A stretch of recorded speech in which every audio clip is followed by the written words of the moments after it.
السلام علیکم ورحمۃ اللہ وبرکاتہ۔ بسم اللہ الرحمن الرحیم، نحمدہ و نصلی علی رسول الکریم، اما بعد، رب زدنی علما، رب اشرح لی صدری ویسر لی امری واحلل عقدۃ من لسانی یفقہوا قولی۔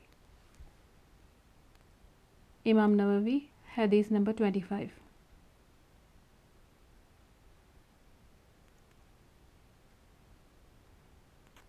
ابو ذر رضی اللہ عنہ سے روایت ہے کہ کچھ صحابہ نے رسول اللہ صلی اللہ علیہ وسلم سے عرض کیا، اے اللہ کے رسول، مالدار دولت مند لوگ سارا ثواب لے گئے۔ وہ نماز پڑھتے ہیں جیسے کہ ہم نماز پڑھتے ہیں، وہ ہماری طرح روزہ رکھتے ہیں اور وہ اپنا زائد مال سے صدقہ کرتے ہیں۔ آپ نے فرمایا کہ اللہ نے تمہارے لیے وہ چیز نہیں بنائی جس سے تمہیں بھی صدقے کا ثواب ہو؟ ہر تسبیح ایک صدقہ ہے، ہر تسبیح یعنی سبحان اللہ، ہر تکبیر اللہ اکبر ایک صدقہ ہے، ہر تعریف الحمدللہ ایک صدقہ ہے، اور لا الہ الا اللہ کہنا صدقہ ہے، اور نیکی کا حکم کرنا صدقہ ہے، اور برائی سے منع کرنا صدقہ ہے۔ تمہاری ہر ایک کی شرمگاہ کے حلال استعمال صدقہ ہے۔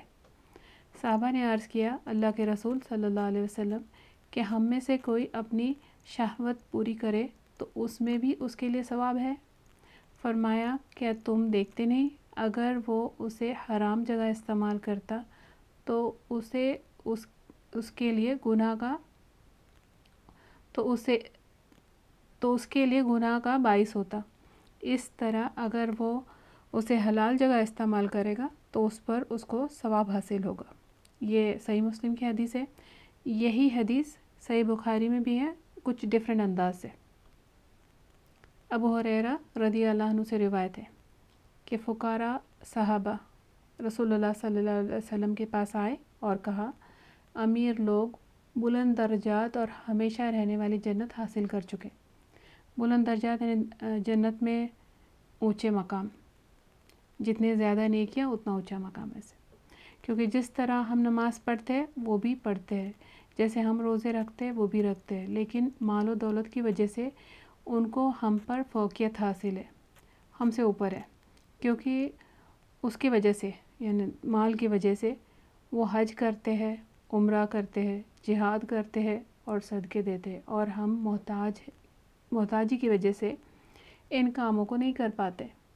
اس پر آپ نے صلی اللہ علیہ وسلم نے فرمایا، کیا میں تمہیں ایک ایسا عمل نہ بتاؤں کہ اگر تم اس کی پابندی کرو گے تو جو لوگ تم سے آگے بڑھ چکے ہیں تم انہیں پا لو گے، یعنی تم بھی وہاں پہنچ جاؤ گے، اور تمہارے مرتبے تک پھر کوئی نہیں پہنچ سکتا، اور تم ان سب میں سے بہتر ہو جاؤ گے، یعنی صرف ان تک نہیں پہنچو گے بلکہ ان سے آگے بڑھ جاؤ گے، سوائے ان کے جو یہی عمل شروع کر دے۔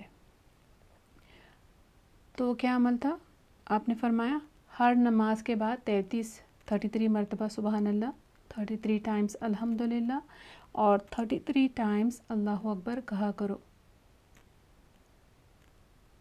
تو سارا دن اٹھے بیٹھے چلتے پھرتے اگر ذکر نہ بھی ہم کر سکے نا، اور کرنا چاہیے، کوشش اس کی کرنی چاہیے، لیکن نہ بھی کر سکے، اللہ ہم کو اس کی توفیق عطا کرے، لیکن کم از کم ہر نماز کے بعد بس اتنی ذکر کی پابندی اگر ہم کر لیں تو بہت سارے صدقے کے لیے کفایہ کر جاتا ہے،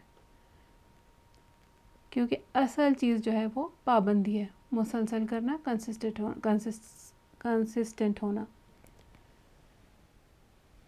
تو اب اتنا یہ اس میں جو بتائی جا رہی ہے بات، ہم میں سے کون ہے جو یہ نہیں کر سکتا ہے؟ اگر مال ہے اور اس سے صدقہ خیرات کرتے ہیں اور اس کے ساتھ یہ بھی کر لو تو سونے پہ سہاگا۔ اور بھی اگر ہم بڑھ جائیں گے، ہر شخص کو یہ شوق ہونا چاہیے کہ نیکی کے کاموں میں وہ آگے سے آگے بڑھ جائے۔ اصل مقابلہ نیکی میں ہونا چاہیے جو ہمیشہ رہنے والی ہے۔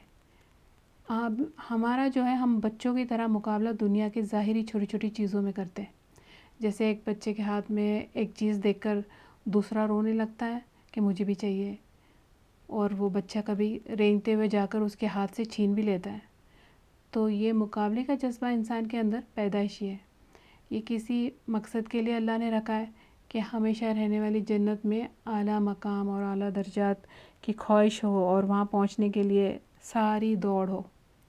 ہر اس شخص کا ہم مقابلہ کریں جو نیکیوں میں ہم سے آگے ہے. کوئی اچھا نیک کام کر رہا ہو تو ہم بھی وہ کام کر لیں اور اس سے بھی بہتر کریں. لیکن افسوس شیطان ہم کو کیا سجاتا ہے کہ جب ہم کسی کو اچھا کام کرتے دیکھو تو ہم کے اس میں اس کے نقص، اس کے کام میں نقص، اس میں کچھ کمیاں، کچھ کمزوریاں، کچھ فالٹ تلاش کرتے تاکہ ہم بس اسی نچلے سطح پہ رہ جائیں جہاں ہم چل رہے ہیں. کسی کا اچھا کام اگر ہم اپریشیٹ نہیں کر سکتے تو پھر ہم کو خود وہ کام کرنے کا جذبہ کہاں سے آئے گا. اس وجہ سے حدیث میں ہم کو سکھایا گیا، اس کا مفہوم ہے کہ دین کے معاملے میں اپنے سے اوپر والے کو دیکھو. ہم سے اگر کوئی بھی ذرا بھی کچھ بھی زیادہ اچھا کام کر رہے ہیں، نیکی کر رہے ہیں، تو ہم کو شوق آنا چاہیے کہ ہم وہ درجے حاصل کریں یا ہم ان کے طرح ہو جائے یا ان سے بیٹر ہو.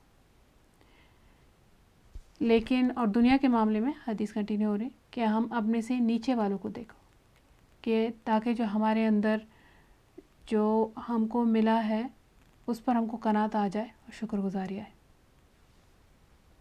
ایک اور ایسی روایت ہے، صحیح مسلم سے ہے، وہ بھی ابو ہریرہ رضی اللہ عنہ سے روایت ہے. وہ کہتے ہیں فقراء مہاجرین رسول اللہ صلی اللہ علیہ وسلم کے پاس آئے اور عرض کرنے لگے کہ مالدار لوگ اعلیٰ درجات اور ہمیشہ کی نعمتوں میں چلے گئے. یعنی جتنا کچھ وہ یہاں کر رہے تھے یقیناً ان کو اچھی جنت ملے گی. دیکھو یہ ان کا کتنا، ان کے بارے میں کتنا اچھا گمان ہے. اب کوئی ہوتا تو جل بھون کر ان کو نیچے لانے کے لیے ان کے خلاف کوئی کڑواہٹ ایکسپریس کرتے، کوئی شکایت پر، اور نہ وہ شکایت ہے کہ ان کو زیادہ مال ملا ہے اور ہم کو کیوں نہیں دیا گیا، اور ہم یہ جو نیکیاں وہ کر رہے ہیں اس لیے ہم نہیں کر پا رہے. ان کا کیونکہ ان کی جو شکایت ہے وہ یہ نہیں کہ اللہ نے ان کو دیا اور ہم کو نہیں دیا. اگر ہم کو نیکی، اگر کسی کو نیکی کرتے دیکھو تو ہم سوچتے کہ ان کے حالات ایزی ہے یا ان کے پاس ایکسٹرا ریسورسز ہے یا ان کے پاس موقع ہے، جو چاہے ہم ایکسکیوز بنا لیتے. لیکن ان کو دیکھو کہ وہ جانتے تھے کہ جو چیز کی شکایت وہ اگر مال یا جو ہے وہ بس ایک اسباب ہے، ایک سبب ہے. جو اصلی جو مقصد ہے، جو ریئل فوکس کرنے والی چیز ہے وہ نیکی ہے. تو وہ تو کس چیز بھی ذریعے سے وہ چلے جائے، چاہے وہ جو صدقے کرنے کے جو بھی ذریعے سے وہ وہاں پہنچے. لیکن ان کی سوچ، ان کی نہ تو سوچ نیگیٹو ہے نہ ان کا طریقہ. کتنا پازیٹیو ایٹیٹیوڈ ان کا. پھر ایٹیٹیوڈ کا جو حدیث کنٹینیو ہوتی ہے کہ آپ رسول اللہ صلی اللہ علیہ وسلم نے فرمایا، پوچھا ان سے کہ وہ کیسے. انہوں نے کہا کہ وہ بھی نماز پڑھتے جس طرح ہم، وہ بھی روزہ رکھتے جس طرح ہم، وہ صدقہ نکالتے ہیں اور ہم صدقہ نہیں دے سکتے. وہ غلام آزاد کرتے اور ہم غلام آزاد نہیں کر سکتے. رسول اللہ صلی اللہ علیہ وسلم نے فرمایا، کیا میں تمہیں کوئی ایسی چیز نہ سکھا دوں کہ جو تم سے سبقت لے گئے ہیں، یعنی آگے بڑھ گئے، تم ان کو پالو اور اپنے بعد والوں سے آگے بڑھ جاؤ، اور کوئی تم سے افضل نہ ہو سوائے اس کے جو تم جیسے ہی کام کرے. انہوں نے عرض کیا، جی اے رسول اللہ صلی اللہ علیہ وسلم. آپ نے فرمایا، ہر نماز کے بعد 33 مرتبہ سبحان اللہ اور اللہ اکبر اور الحمدللہ پڑھا کرو. کچھ عرصے کے بعد مہاجرین فقراء صحابہ دوبارہ رسول اللہ صلی اللہ علیہ وسلم کے پاس آئے اور کہا، ہمارے مالدار بھائیوں نے بھی یہ سن لیا ہے اور وہ بھی اس طرح کرنے لگے ہیں، وہ بھی یہ پڑھنے لگ گئے ہیں. تو رسول اللہ صلی اللہ علیہ وسلم نے فرمایا، ذالک فضل اللہ یؤتیہ من یشاء. یہ اللہ کا فضل ہے، وہ جسے چاہے عطا فرماتا ہے. تو سبحان اللہ، یہ اللہ کا فضل ہوتا ہے کہ اللہ کسی کو نیک عمل کی توفیق دے دے. موقع تو سب کے پاس ہوتے ہیں لیکن ہر کوئی اس موقع سے فائدہ نہیں اٹھاتا. تو دیکھو، ہم اپنے آپ خود پہ ہم غور کریں، ہم سوچیں کہ وہ کون سی رکاوٹیں ہیں جو ہم کو نیکی کے کام میں پیچھے رکھتی ہے. موقع کے فائدہ اٹھانے سے ہم پیچھے رہ جاتے.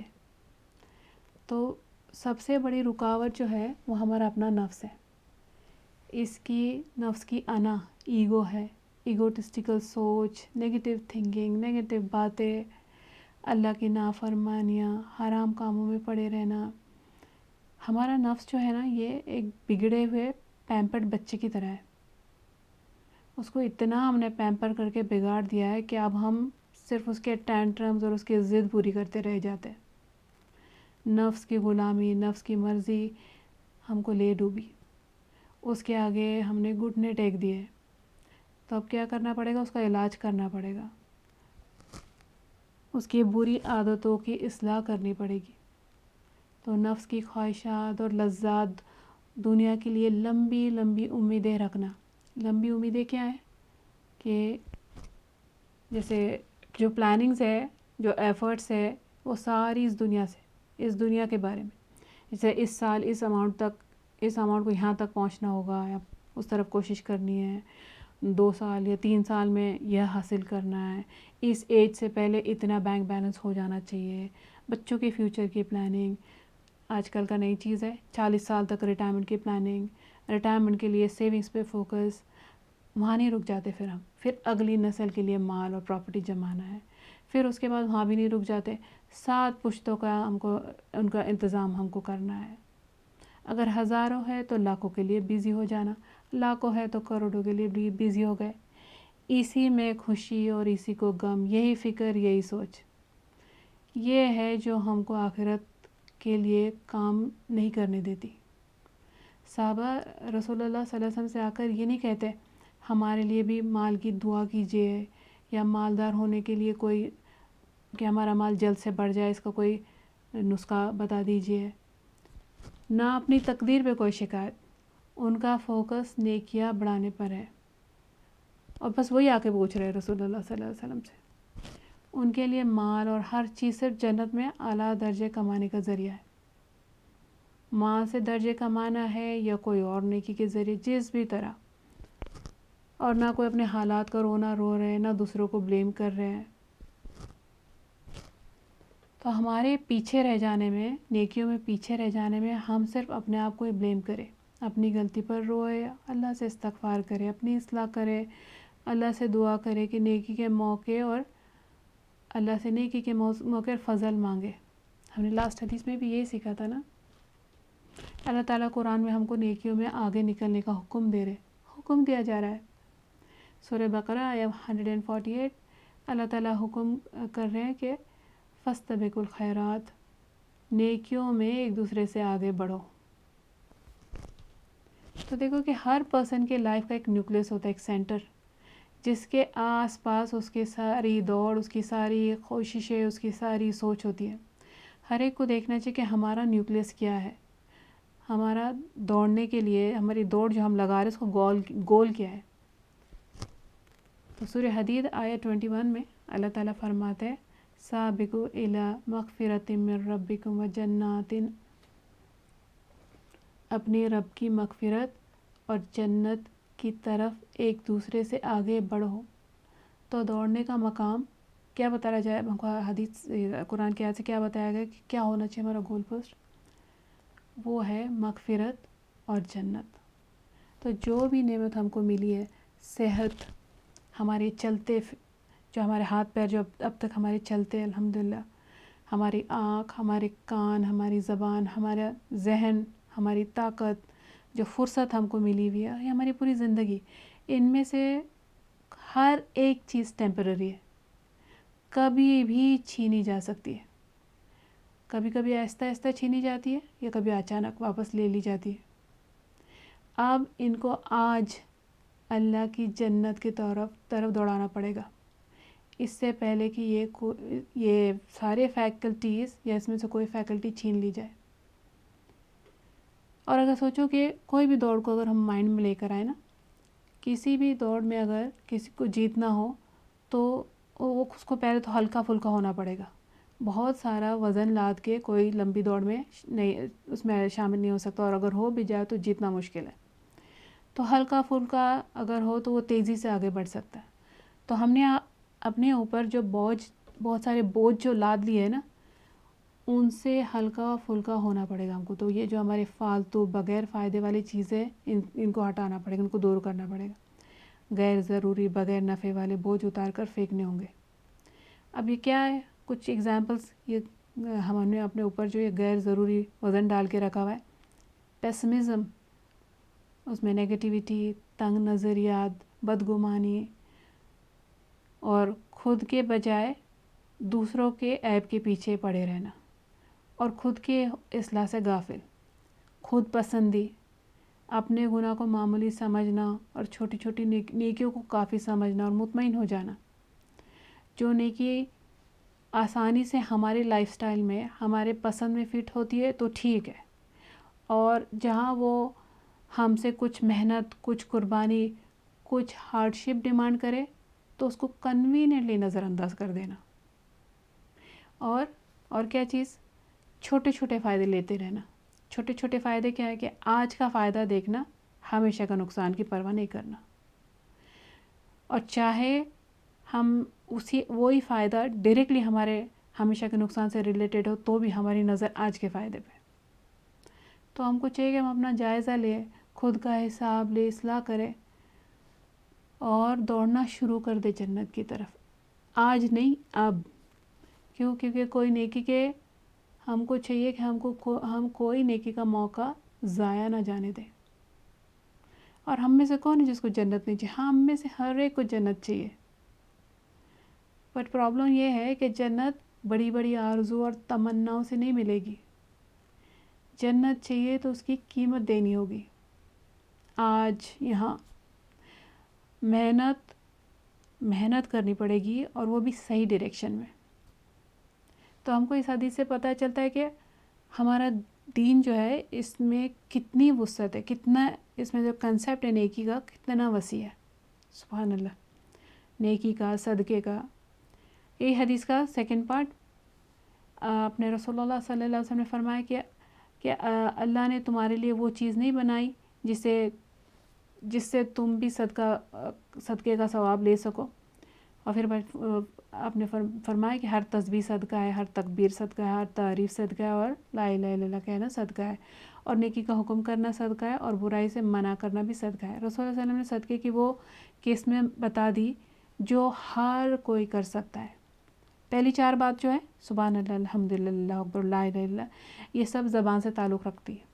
تو اگر خدا نخواستہ کوئی کمپلیٹلی پیرالائز ہو نا، وہ صرف زبان ہلا کر بھی، اور اگر زبان نہ بھی ہلا سکے نا تو وہ اپنے دل میں یہ کر سکتا ہے.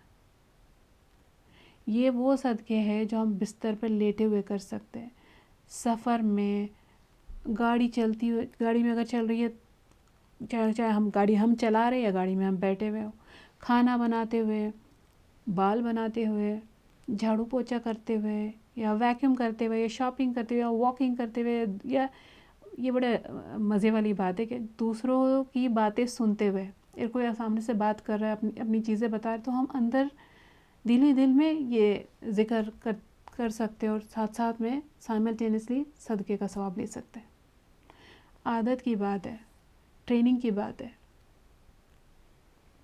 اور یہ ہے کہ ہم اتنی اس کو اہمیت نہیں دیتے، کیونکہ ہم یہ سمجھتے ہیں کیونکہ صدقہ جو ہے، یہ صدقے، اس کی نتیجہ ہم کو ویسے ڈائریکٹلی نظر نہیں آتا. جیسے مال کا صدقہ کرو، یعنی سمجھو کہ کوئی مدرسے کی تعمیر کے لیے ہم نے صدقہ کیا ہے تو مدرسہ نظر آ جاتا ہے. کچھ دنوں میں مدرسہ نظر آنے لگ جاتا ہے، تو ہم کو سمجھ میں آ جاتا ہے کہ جو ہمارا صدقہ ہے اس کا رزلٹ یہ ہے، لوگوں سے شکریہ بھی مل جاتی ہے. لیکن اس ذکر کا جو صدقہ جو ہے، یہ بس سنجیدگی سے کرنے والی چیز ہے.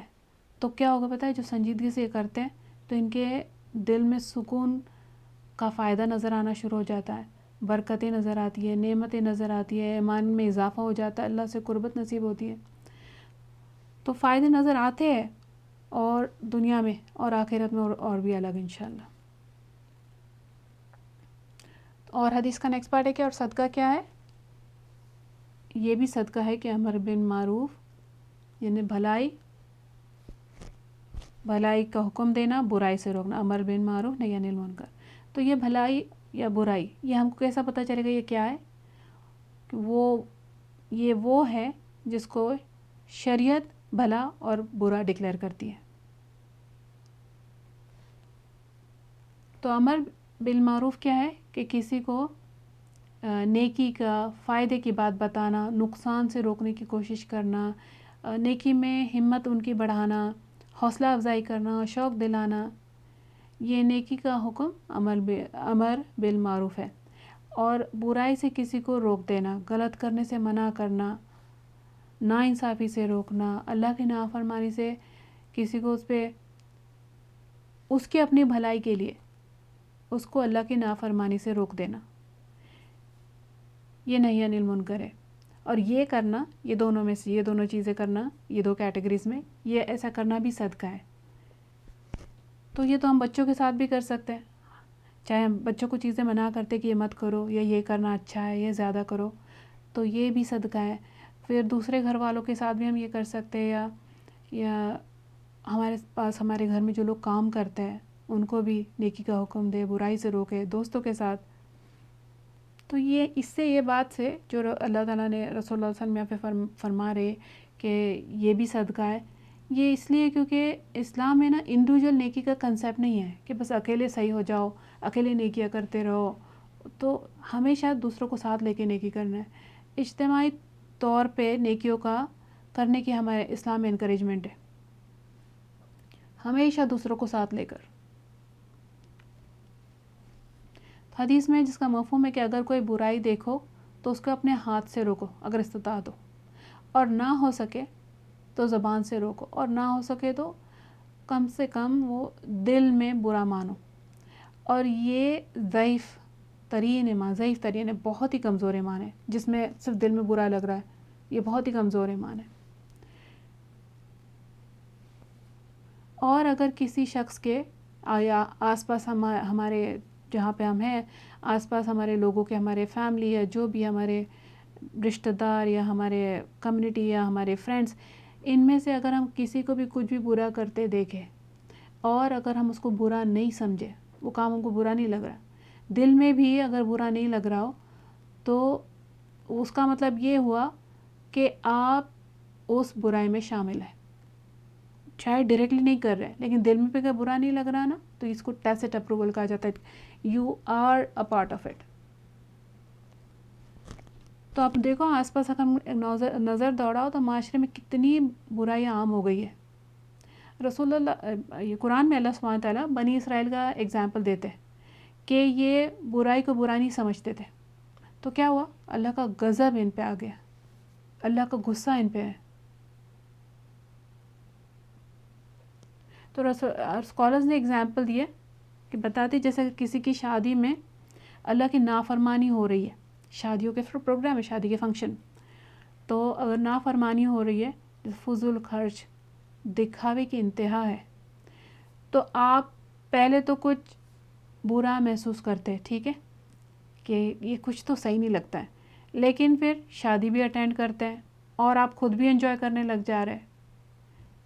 اب یہ برائی جو ہے نا، جو اس شادی میں ہوئی، اگلی شادی میں اس سے بھی زیادہ آگے نکلیں گے، یہ برائی اس سے بھی آگے پھیلے گی، اس طرح معاشرہ خراب ہو جاتا ہے۔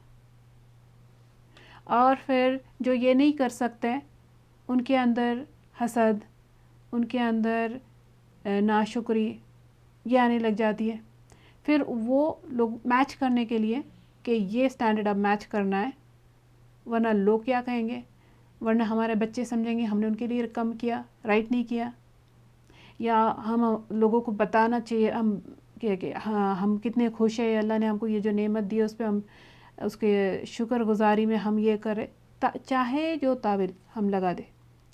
اب اگلے جو لوگ ہیں وہ کر سکتے یا نہیں، پھر وہ لون میں پڑ جاتے ہیں، پھر وہ انٹرسٹ میں پڑ جاتے ہیں، یعنی ایک برائی کہاں تک پھیلتی ہے، اور ہر کوئی ویٹ کر رہا ہے کہ اگر ہم کو برا بھی لگتا ہے نا، ہر کوئی ویٹ کر رہا ہے کہ کوئی اور اس کو سٹاپ کرے، ہم نہیں، ہم انجوائے کر لیں گے۔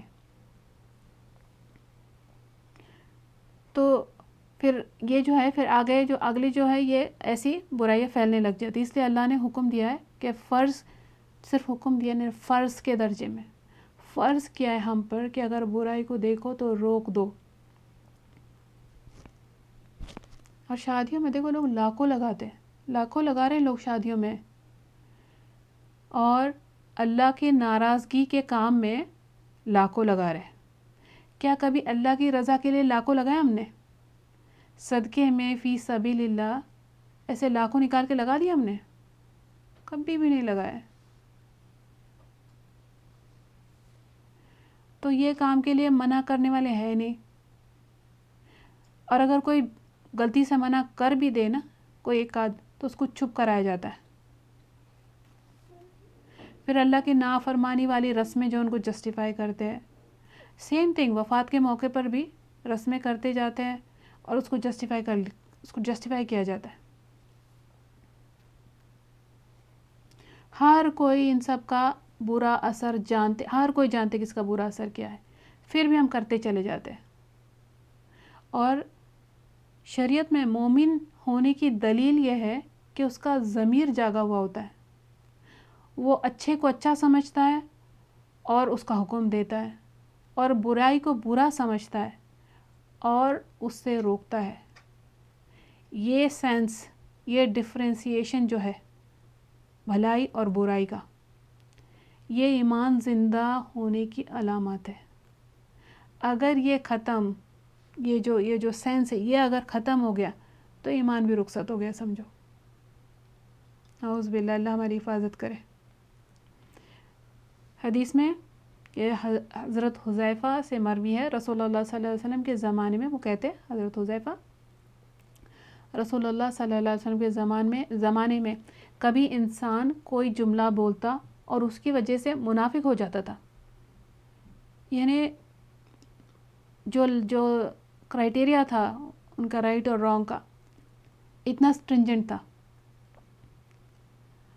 اور پھر وہ فرماتے کہ اب ایک مجلس میں روزانہ تم سے اس طرح کے 4 کلمات سنتا ہوں, تم لوگ برائی سے روکتے رہو اور نیکی پر ابھارتے رہو, ورنہ اللہ تم سب کو عذاب سے تباہ کر دے گا. اور پھر یہ تمہارے برے لوگوں کو تمہارے لیڈرز بنا دے گا, اور تمہارے نیک لوگ دعا کریں گے لیکن تمہاری دعائیں قبول نہ ہوگی.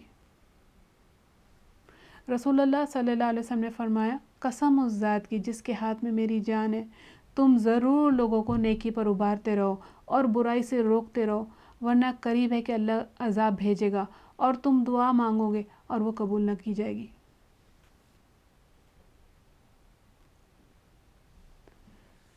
تو اب دیکھیں کہ یہ جو کن پہ فرض ہے, کس کو کرنا چاہیے یہ جو امر بالمعروف یعنی نیکی کا حکم دینا. تو پہلے تو ان کے لیے جن کے پاس قدرت ہے نا, جس کے پاس طاقت ہے, استطاعت ہے, اتھارٹی ہے, وہ جو اتھارٹی رکھنے والے وہ کریں گے. تو اس میں 2 ٹائپس ہے کہ فرض عین یا فرض کفایہ. فرض عین وہ ہوتا ہے کہ ہر ایک پہ کمپلسری, کہ اگر اس کو فرض عین اگر کہا گیا تو ایوری بڑی پوری سارے مسلم کو کرنا پڑے گا. جیسے جمعہ کی جو نماز ہے, جو میل مسلم میلز ہیں ان کے لیے, اور باقی اور 1-2 اور کنڈیشنز ہیں, لیکن ان جنرل ان پہ یہ فرض ہے. تو ایسا نہیں ہے کہ 2-4 لوگ اگر چلے گئے, یعنی کمیونٹی میں سے 2-4 لوگ اگر جا کے اٹینڈ کر لے تو سب کی طرف سے وہ کفایہ کر جائیں, ایسا نہیں ہے. تو ویسے اس کو فرض عین مانا جاتا ہے. اور جو فرض کفایہ ہے تو اگر کمیونٹیز میں کچھ لوگ اگر کر دیں گے تو سب کے طرف سے کفایہ کر جاتا ہے. تو اب یہ امر بالمعروف یعنی نیکی کا حکم دینا, یہ فرض عین کب ہے؟ یہ تب فرض عین ہے جب کوئی اور حکم دینے والا نہ ہو. سمجھو کہ کسی اور کو یہ بارے میں پتہ ہے ہی نہیں, صرف آپ کو ہی یہ, تو جیسا جو پرسن, ایک آدھ پرسن ہے جس کو پتہ ہے, تو پھر وہ پرسن کو یہ کرنا پڑے گا, یہ اس پہ کمپلسری ہو جائے گا, فرض ہو جائے گا اس پہ. کیونکہ اگر یہ پرسن نہیں منع کرے گا نا تو پھر تو سب اندھیرا ہی ہے. اگر اگزامپل دیکھو کہ پورے خاندان میں آپ اکیلے پڑھے لکھے ہیں, علم والے, دین جاننے والے, تو اگر فیملی میں کسی کو بھی کوئی اچھا یا برا کام کرنا ہوتا ہے تو وہ ایک نظر آپ کو دیکھ لیتے، یہ ٹھیک ہے نا؟ اور اگر کام صحیح نہیں ہے اور آپ ان کے ہاں میں ہاں ملاتے ہیں تو پھر وہ وہی کرنے لگیں گے جو غلط کام ہے، اور اطمینان سے دھڑلے سے کریں گے.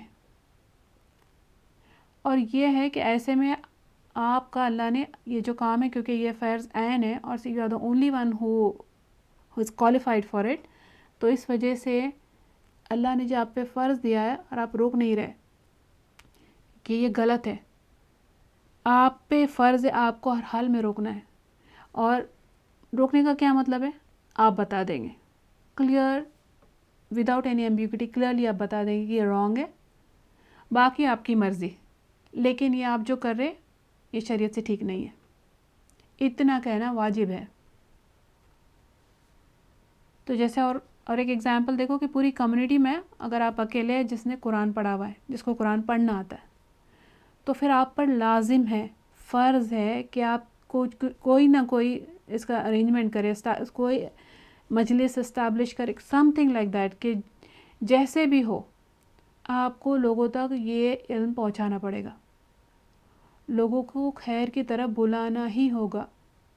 پھر آپ اپنے بچوں کا، اپنی فیملی، اپنی صحت، اس کو ایکسکیوز نہیں بنا سکتے، اور وہ بھی آپ کے لیے فرض ہے، فیملی بھی فرض ہے، وہ سب وہ کرنے کے بعد، وہ پورا کرنے کے بعد اینی وچ وے پاسبل آپ کو یہ سٹارٹ کرنا پڑے گا، یہ آگے بڑھانا پڑے گا، یہ فرض ہو گیا، یہ فرض عین ہے. تو چاہے وہ مہینے میں ایک بار ہی کیوں نہیں ہوتا، کچھ نہ کچھ آپ کو کرنا پڑے گا. پھر آپ کے پاس جو روشنی ہے اور دوسرے سب اندھیرے میں ہے، آپ کو یہ روشنی شیئر کرنا پڑے گا، یہ آپ پہ فرض ہے. یہ فرض عین کے بعد کیا ہم نے فرض کفایت تب ہے کہ جب قدرت تو ہو، مگر کیا کہ کچھ اور لوگ بھی ہے، کہ you not the only one, کچھ اور بھی ہے اور وہ بھی اچھے سے کر سکتی ہے کام. تو پھر آپ میں سے کوئی بھی ایک، اور کوئی ایک یا دو اگر کوئی یہ کام کر لے رہے ہیں تو باقی لوگوں کی طرف سے کفایہ کر جائے گا، اناف ہو جائے گا. اور یہ جو فرض، یہ جو امر بالمعروف ہے، یہ مستحب یعنی پسندیدہ تب ہوتی ہے جب وہ جو چیز کا ہم حکم دے رہے جو نیکی کا، وہ خود مستحب ہے، پر پسندیدہ، یعنی فرض کے درجہ جو ہے وہ الگ ہیں. یہ اس کے وچ مینس کہ اگر کرو تو اس کا نیکی ہے، نہیں کرو تو گناہ نہیں. اس کا ایگزامپل ہے مسواک کی پابندی. تو اگر ہمارا جو مسواک کی پابندی پہ بات کرنا پسندیدہ ہے، لیکن کرو تو ٹھیک ہے، ثواب ہے، نہیں کرو تو گناہ نہیں. اور نیکی کا حکم دینے والے کے لیے دو شرط ہے کہ بس ایسا نہیں ہر کوئی بھی اٹھ کے جا کے ہماری جو میری پسند ہے وہ بیسس پہ میں بات کروں، نہیں. پہلے تو دینے والا جو ہے، جس بارے میں بات کی جا رہی ہے اس کو علم ہو. علم کے بغیر غلط بات نہیں کر سکتے ہم، اگر کر لی تو پکڑ ہوگی. لوگ کو قرآن کا ایک چھوٹا موٹا حصہ کچھ پڑھا ہوا ہوتا ہے، اور جب بات کرنے لگتے تو کہتے کہ یہ قرآن میں ہے. انہوں نے تھوڑا سا پڑھا، انہوں نے پورا قرآن پڑھا بھی نہیں ہے، اور کہتے کہ یہ قرآن میں ہے، یہ قرآن میں نہیں ہے. یہ جھوٹ گڑنا ہے، یہ اللہ پہ جھوٹ باندھنا ہے، یہ اس کی پکڑ ہوگی. اس لیے جس بارے میں بات کر رہے ہیں اس کا علم ہونا بہت ضروری ہے، اس کے بغیر نہیں بات کرنی.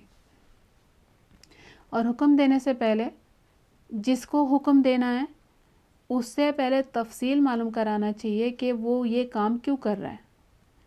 جیسے اب بہت کامنلی ہم آ کے سمجھو کوئی بچی بیٹھی ہے اور اس کو نصیحت کرنا ہم شروع کر دیتے کہ نماز کیوں نہیں پڑھتی ہو، اور نماز فرض ہے، یہ وہ. پوچھا بھی نہیں ہم نے پہلے کہ آپ نماز کیوں نہیں پڑھ رہی ہو سکتا ہے وہ نماز نہیں پڑھنی ہو. یا پھر ہم نے کبھی کسی کو رمضان کے روزے فرض ہے اور ہم نے دیکھے کہ وہ روزہ نہیں رکھا ہوا ہے، اور ہم شروع ہو گئے امر بالمعروف کرتے ہوئے ان کو نیکی کا حکم دے رہے کہ روزہ فرض ہے، روزے کے یہ فائدے، اور پتہ نہیں آپ کو کہ ان کی کوئی بیماری ہے کہ جس وجہ سے. پہلے پوچھ لیا کرو، کہ پہلے تفصیل معلوم کراؤ کہ وہ اگر نہیں کر رہے تو کیوں نہیں کر رہے، یہ کنڈیشن ہے. اور جو نہی عن المنکر ہے، برائی سے روکنا، اس میں یہ دو کنڈیشنز تو ہے ہی کہ پہلے علم ہونا چاہیے، دوسرا یہ کہ ہم معلوم کرائے کہ ہم وہ بندہ اگر غلط کر رہا ہے وہ کیوں غلط کر رہا ہے. اور تیسرا یہ ہے کہ یہ جو تیسری کیٹیگری ہے اس کو چار پارٹس میں ڈیوائڈ کیا گیا ہے کہ اگر برائی کو روکنے سے برائی پھیلنے والی ہو تو اس کو نہیں روکنا ہے. ٹھیک ہے. تو برائی کے نتیجے کے حساب سے اور روکنے کے اعتبار سے 4 قسم ہے. اگر برائی کو روکنے سے برائی پوری مٹ جائے تو پھر تو لازماً فرض ہے ہم پہ اس کو روکنا، پھر تو روکنا پڑے گا.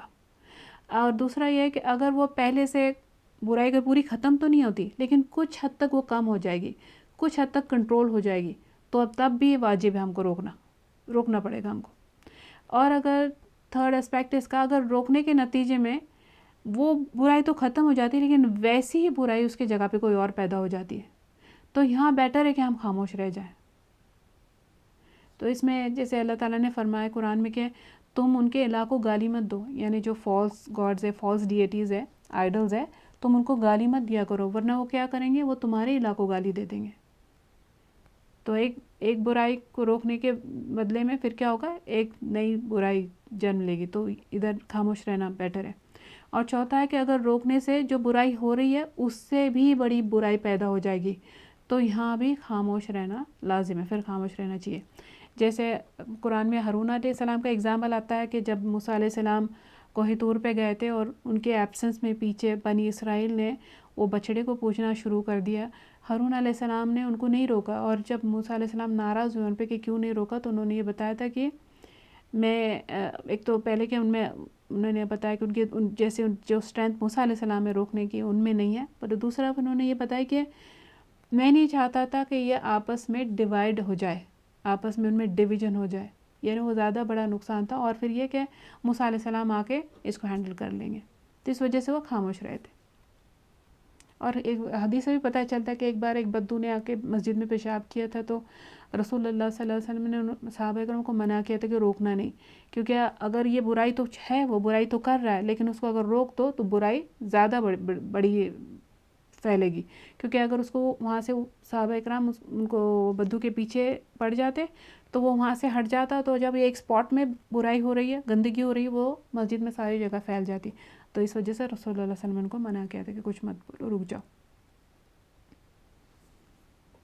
اور یہ جو نیکسٹ تھا کہ یہ صدقات کی وجہ سے مالدار سے بھی آگے بڑھ جاؤ گے، جو رسول اللہ صلی اللہ علیہ وسلم فرمایا کہ جو چیزیں بتائی یہ صدقات سے تم مالدار سے بھی آگے بڑھ جاؤ. یہ کیسے ہو سکتا ہے، کیونکہ مالدار جو ہے یہ سارا دن تو صدقہ نہیں کر سکتے. بندہ کے جو صدقہ کرنے والے کے سارا دن تھوڑی صدقہ کرتے ہیں. جو مال کا صدقہ ہے کبھی کبھار کرتے ہیں، موقع کے حساب سے کرتے ہیں، اور کبھی تو تم کو کوئی ایسا ملنا بھی چاہیے کہ تم جس کو صدقہ کر سکے. لیکن یہ جو ذکر ہے یہ سارا دن ہم اس کو یہ جو تسبیح کہہ سکتے ہیں، تو اس کی کوئی روک نہیں. اس وجہ سے اس سے بھی آگے نکل جائے، جو مالدار جو صدقہ لیول پہ پہنچیں گے، یہ ذکر کرنے والے اس سے بھی آگے نکل جائیں گے. ایک اور حدیث میں کچھ اور ایسے صدقات کے اور دوسرے ٹائپس کے صدقات کے طریقے بتائے گئے ہیں. جس سے ابو ذر سے یہ روایت ہے رسول رضی اللہ عنہ، رسول اللہ صلی اللہ علیہ وسلم نے فرمایا تم میں سے ہر ایک ہر عذر پر ہر صبح لازم ہوتا ہے، یعنی ہر ایک باڈی پارٹ پہ، ہر بال پہ، ہر سیل پہ صدقہ لازم ہوتا ہے. تو انہوں نے پوچھا یا رسول اللہ علیہ وسلم یہ اتنے صدقہ روز میں کیسے کروں؟ ابو ذر رضی اللہ عنہ نے پوچھا. آپ نے فرمایا سبحان اللہ، الحمدللہ، لا الہ الا اللہ اور استغفر اللہ کہنا صدقہ ہے. فرمایا یہ صدقے کے یہ صدقے کے دروازے ہیں. بھلائی کا حکم دینا، برائی سے روکنا بھی صدقہ ہے. لوگوں کے راستے سے کانٹا، ہڈی اور پتھر ہٹانا بھی صدقہ ہے. نابینا کو راستہ دکھا دو اور گونگے کو بات سمجھا دو. کسی ضرورت مند کو اس جگہ کی رہنمائی کر دو. کسی ضرورت مند کو جگہ کی رہنمائی کر دو. اور اپنی پنڈلیوں سے دوڑ کر، یعنی جسم سے کام لے کر، کسی مظلوم اور فریاد کرنے والے کی مدد کر دو. یعنی کوئی پانی مانگ رہا ہے یا بچے باتھ روم میں سے خود کو صاف کرانے کے لیے آواز دے رہے، بلا رہے، تو یہ کرنا، یہ سب صدقہ ہے. تو گھر کے ہر چھوٹے چھوٹے کام جو ہے یہ بھی صدقہ ہے. یہ کسی کے جیسے بال بنا دینا اور اپنی ہاتھوں کی طاقت سے کسی کمزور کو بلند کر دو، یہ بھی صدقہ ہے. جیسے بلند کر دو کسی کو اپنے ہاتھوں کے، جیسے بچوں کو اسٹرولرز میں اٹھا کے بٹھاتے ہیں ہم، یا وہ کار سیٹ پہ چڑھا دیتے، یا کوئی بوڑھا ہو تو وہ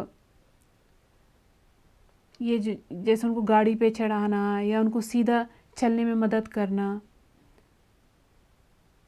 کسی کو اٹھ کے کھڑے رہنے میں تکلیف ہو رہی ہے تو ان کو ہاتھ دے دینا، کوئی بیڈ ریڈن ہے تو ان کو اٹھا کر بٹھانا، ان سب میں مدد کرنا، اٹھانا ہے، اپنی ہاتھوں کی طاقت یوز کرنا ہے۔ اگر ایسے کام کی ذمہ داری کسی پر آ گئی، جیسے کسی کو کوئی بیڈ ریڈن ہے اور اس کو اٹھانا پڑ رہا ہے، اس کا کام کرنا پڑ رہا ہے، تو جس پہ یہ ذمہ داری صرف وہ خود نہیں، آس پاس کے سارے لوگ جس کو یہ کام کرنا پڑ رہا ہے نا، اس کے لیے افسوس کرتے ہیں۔ اور حقیقت میں تو یہ صدقے کے موقع ہے، تو آپ یہ چاہے تو خوشی سے کرو یا رو رو کو کرو، نیکی سمجھ کر کرو یا مصیبت سمجھ کر۔ آپ نے فرمایا کہ یہ سب تمہاری طرف سے اپنے آپ پر صدقے کے دروازے ہیں، بلکہ تمہیں اپنی بیوی کے ساتھ مباشرت پر بھی ثواب ملتا ہے، یعنی بیوی کو صرف حق کرنا، کس کرنا، اس پہ بھی ثواب ملتا ہے، صدقے کا ثواب۔ حدیث میں رسول اللہ صلی اللہ علیہ وسلم نے فرمایا، جس کے پاس مال نہ ہو وہ اپنے ہاتھ سے کام کرے، یعنی خود کماؤ اور صدقہ کرو، یعنی مال ہے، اتنا مال ہے کہ انہیریٹ کیا ہوا مال ہے، بس ایسی وہ مال نہیں بھی ہے تو خود کام کماؤ، خود پہ بھی خرچ کرو اور صدقہ کرو۔ لوگوں نے کہا کہ اگر ایسا نہ کر سکو، کہا کہ حاجت مند مظلوم کی مدد کر دو۔ لوگوں نے کہا کہ اگر اس کی طاقت بھی نہ ہو، آپ نے فرمایا اچھی باتوں پر عمل کرو اور برائیوں سے اپنے آپ کو روک دو، یہ اس کے لیے صدقہ ہوگا۔ پتہ چلا کہ صدقہ سے محروم کوئی بھی نہیں ہے، بس نیت کرنے کی دیر ہے اور اتنے موقع ہیں۔ حدیث میں ہے کہ ابو ذر رضی اللہ عنہ سے پوچھا کہ کون سی چیز بندے کو، رسول اللہ صلی اللہ علیہ وسلم سے پوچھا انہوں نے کہ کون سی چیز بندے کو آگ سے نجات دلائے گی؟ رسول اللہ صلی اللہ علیہ وسلم نے فرمایا، ایک اللہ پر ایمان لانا، اور جو مال اس نے دیا ہے اس میں سے خرچ کرو، اور اگر فقیر ہو اور دینے کی چیز نہ ہو تو وہ نیکی کا حکم سے اپنے علم کا صدقہ کرے اور برائی سے روکے۔ پوچھا گیا کہ اگر وہ ایسا بھی نہ کر سکے، آپ نے فرمایا پھر کسی بے ہنر کو کوئی ہنر سکھا دو، یعنی سینہ پرونا سکھا دو، کسی کو بٹن لگانا، کسی کو سویٹر نیٹ کرنا، یا ایمبرائڈری، یا کھانا بنانا، یا ریڈنگ رائٹنگ، یا مہندی لگانا، یعنی کوئی بھی فائدے والے کام چھوٹے یا بڑے کسی اور کو سکھا دینا۔ پوچھا گیا کہ اگر وہ خود ہی بے ہنر ہو تو، آپ نے کہا پھر دن کسی مظلوم کی مدد کر دے۔ پھر آپ نے ان کو پوچھا گیا کہ اگر وہ خود بھی کمزور ہو، یعنی مظلوم کی مدد کرنے طاقت چاہیے رہتی نا، خود بھی اگر کمزور ہے، ضعیف ہے، تو یعنی خود نہیں اٹھ سکتا، وہ دوسروں کو کیا اٹھائے گا؟ آپ نے فرمایا تو تم اپنے بھائی میں اتنی چیزیں میں پوچھ رہے، آپ نے فرمایا رسول اللہ صلی اللہ علیہ وسلم نے، تو تم اپنے بھائی میں کوئی خیر یا بھلائی چھوڑنا ہی نہیں چاہتے؟ تو پھر آپ نے فرمایا کہ ایسے شخص کو چاہیے کہ وہ لوگوں کو تکلیف نہ پہنچنے دے، اپنے سے کوئی تکلیف نہ پہنچائے۔ تو اگر کسی کی کوئی مدد نہ کر سکو تو کم سے کم کسی کو پریشان مت کرو۔ تو پھر پوچھا گیا کہ اللہ کے رسول صلی اللہ علیہ وسلم، اگر کوئی یہ عمل کرے گا تو کہ جنت میں داخل ہو جائے گا؟ یعنی کچھ بھی کوئی نیکی نہیں سوائے اس کے کہ دوسروں کو پریشان نہیں کرے۔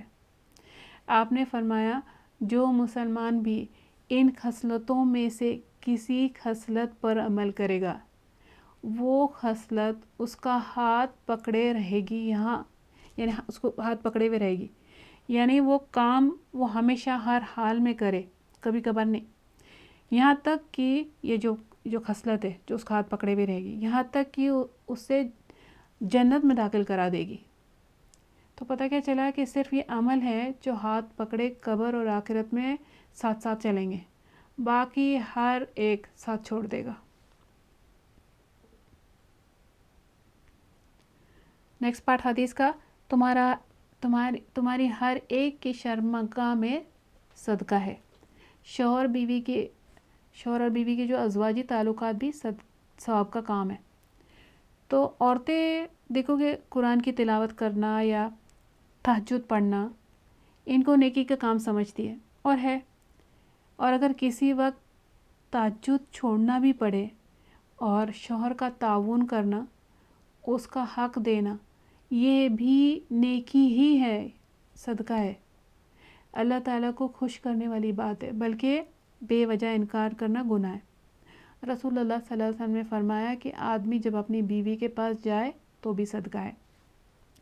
انہوں نے کہا، صحابہ کرام نے، یا رسول اللہ صلی اللہ علیہ وسلم، ایک آدمی اپنے ڈیزائر پوری کرتا ہے، اس میں بھی اجر ہے؟ ایسا انہوں نے کیوں پوچھا؟ کیونکہ جیسا ہمارا کنسیپٹ ہے، ہم کو لگتا ہے کہ عبادت جو ہے یہ مشکل، پریشانی، محنت کا کام یا تکلیف والی بات ہے جس پہ ہم کو اجر ملتا ہے۔ یہاں بندہ اپنا ڈیزائر پورا کر رہا ہے اور اس پہ رسول اللہ صلی اللہ علیہ وسلم اجر بتا رہے، اس لیے انہوں نے یہ سوال کیا۔ رسول اللہ صلی اللہ علیہ وسلم نے اس کی یہ کیوں اجر، اس کی وجہ بیان کی کہ اگر کوئی شخص حرام راستہ اپنائے تو کیا وہ گناہ نہیں ہوگا؟ اس لیے اس طرح جب وہ حلال کو آئے گا تو اس کے لیے اجر ہوگا۔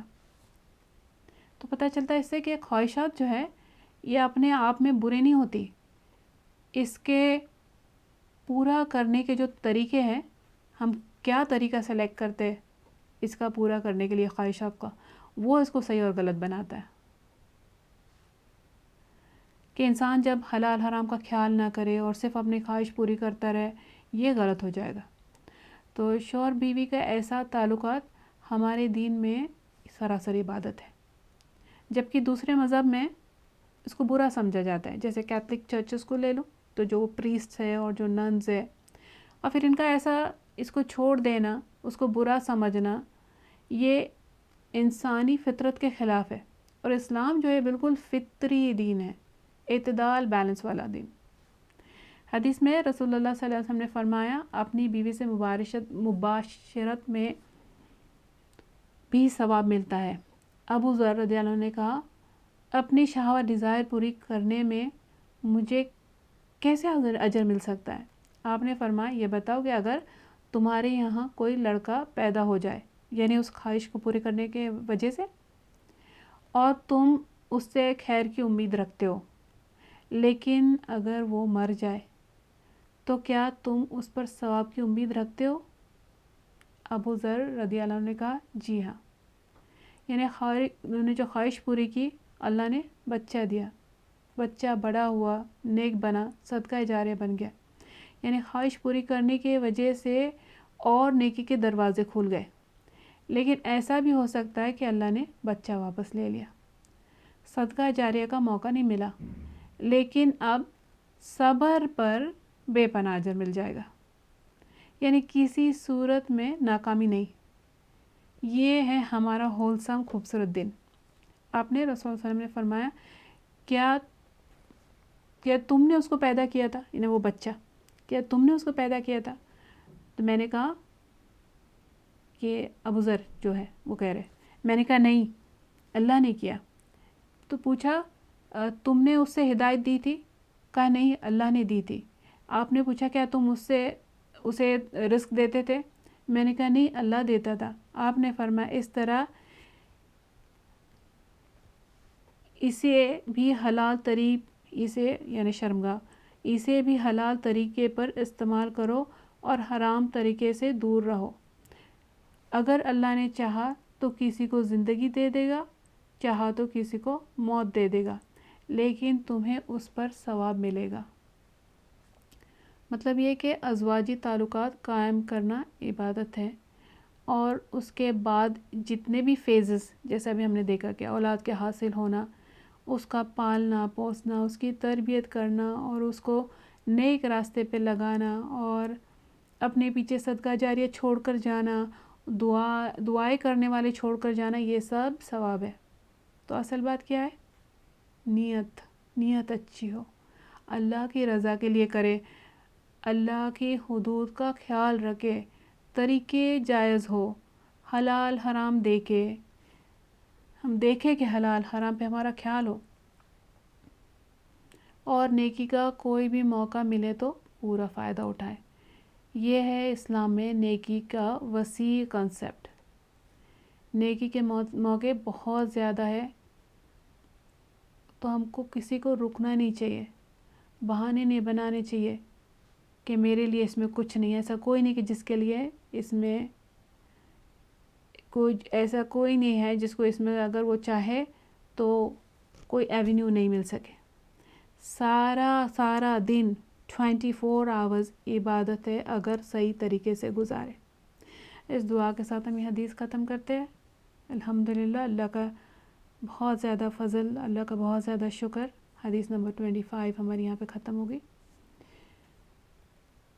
دعا ہے ہماری اللہ سے، اللہم اکفینی بحلالک عن حرامک واغنینی بفضلک عمن سواک۔ اے اللہ، اپنے حرام سے بچا کر مجھے اپنا حلال کافی کر دے، اور اپنے فضل کے ذریعے اپنے سوا دوسروں سے مجھے بے نیاز کر دے۔ ربنا تقبل منا انک انت السمیع العلیم وتب علینا انک انت التواب الرحیم۔ سبحان ربک رب العزۃ عما یصفون وسلام علی المرسلین والحمد للہ رب العالمین۔ جزاکم اللہ خیرا کثیرا۔ السلام علیکم ورحمۃ اللہ وبرکاتہ۔